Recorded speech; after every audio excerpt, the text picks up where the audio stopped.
Welcome to Cinemate, tempat bahas film buat pasangan yang hobi nonton bareng. Bersama saya Ferdi dan Peti di sini. Yuk nonton yuk!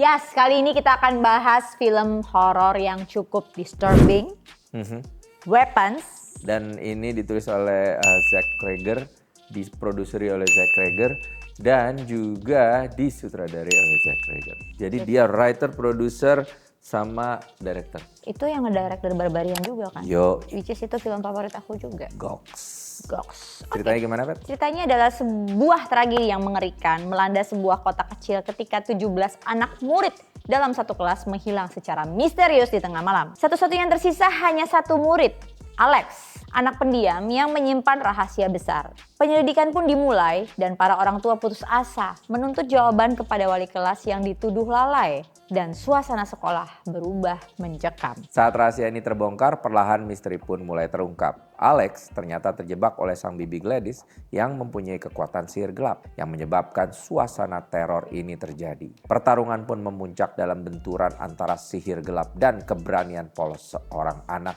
demi menghentikan ancaman maut yang bisa membahayakan seluruh nyawa di kota kecil tersebut.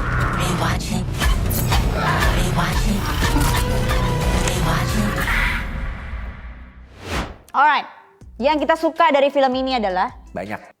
Aku dulu ya. Oke. Mau kemana? Oh, itunya ya, larinya ya. Jayus ya, tapi gak apa-apa lah. Tapi itu larinya Itu iconic ya. Ya. Aku baru mau ngomong iconic. Ya udah sama lah Ya kita udah, punya oke pemikirannya deh. kalau gitu. Iya, itu aku suka. Ternyata tuh ini bukan horor yang horor setan-setan begitu ya, tapi horornya lebih ke Suspense, misteri. suspense, iya. Dan yang paling aku suka itu anak kecilnya. Oh my god, he's so adorable.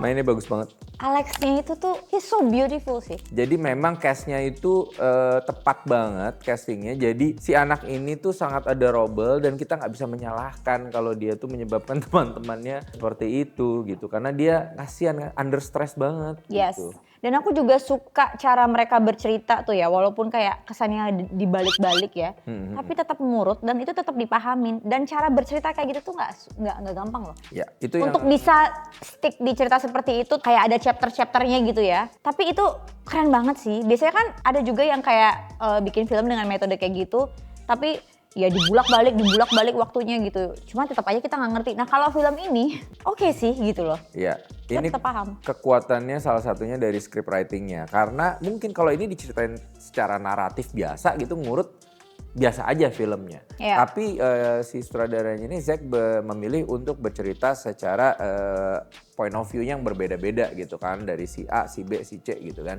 Tapi kerennya meskipun seolah-olah adegannya berulang from a different point of view, itu plotnya tetap jalan terus. Kita nggak pernah berasa plotnya berhenti. Pada saat bercerita dari satu sisi nih, dari si guru gitu ya, si Iya. Julia Garner gitu kan. Itu ada hal-hal yang masih misteri yang kita, loh kok ini siapa? Loh ini kenapa? Lalu begitu kita masuk ke orang yang kedua, yang tadi jadi kejawab, tapi abis itu ada misteri baru gitu. Iya. Jadi tuh kayak kita dibuat tegang terus, dibuat penasaran terus, semua ke pay off di akhir gitu. Jadi pemilihan point of view siapa yang mau diceritakan pun itu brilliant. Apalagi ada satu karakter yang kita pikir, ini ngapain kok jadi ngikutin dia gitu. Si, Oh iya.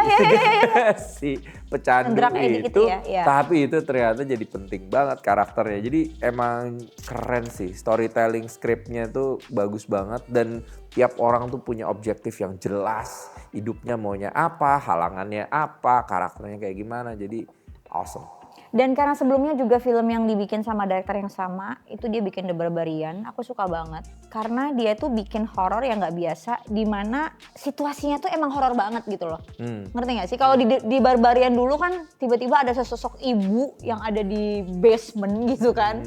Tiba-tiba tapi dia monster gitu. Nah di sini juga kondisinya tuh horor banget, dimana tiba-tiba blep pada satu waktu di jam 2.17 semua anak hilang satu kelas gitu.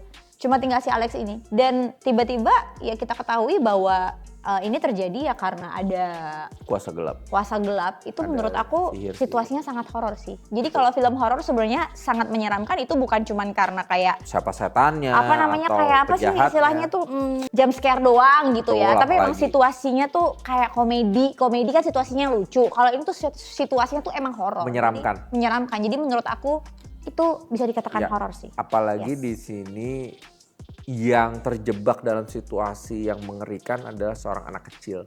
Kayak vulnerable gitu ya. Iya, dan pemain si Aunt Gladysnya itu mukanya oh my god disturbing banget. Gokil sih itu, ibu presence-nya keren banget Iya, aktor benar, itu. benar. Iya.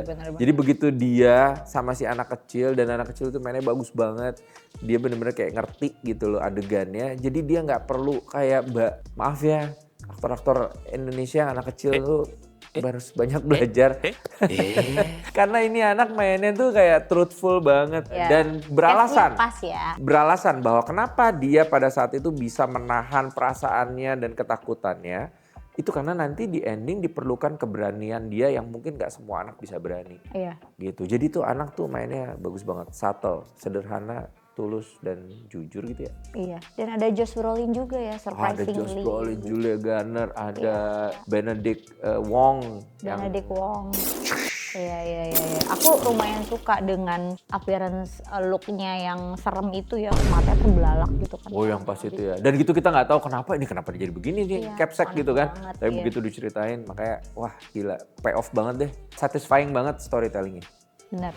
Oke. Yang kita nggak suka. Nah, Oke. sukanya di mana nih? Sebenarnya ada simbol yang kurang dijelaskan di jam 2.17 itu. Itu apa gitu loh. Itu kurang di elaborate menurut aku sih. Ada dua sih yang cukup menjadi pertanyaan. Pada saat kita diceritakan dari point of view-nya Josh Brolin, tiba-tiba dia dibawa ke rumah itu, terus di atas rumah tiba-tiba ada senapan rifle gitu. Iya itu juga kan. Terus ada angkanya lagi 217. Pertanda apa gitu loh. Cuma kalau aku tanya ChatGPT, 217 itu adalah transisi kayak gate kebuka gitu antara dunia yang makhluk satunya dan dunia real manusia gitu.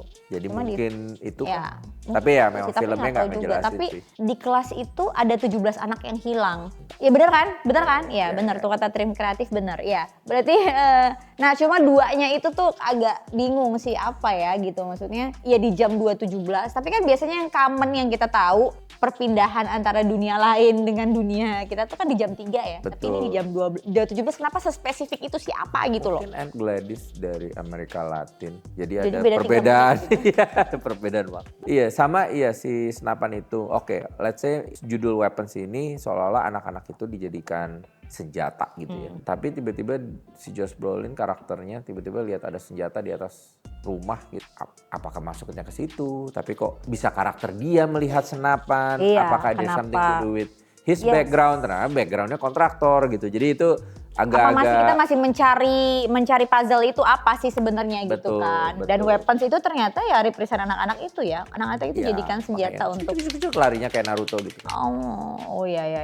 Ya itu aja sih paling. Itu aja ya, karena mungkin ceritanya tuh udah ngiket banget. Jadi treatment sutradaranya, ceritanya, skenario, performance pemainnya itu udah cukup ngiket kita. Jadi kita nggak terlalu banyak komplain sih. Tapi ya, ada yang bilang ini film komedi ya. Jadi ada memang satu momen yang tadi Patty bilang bahwa ini film horor yang situasinya menyeramkan.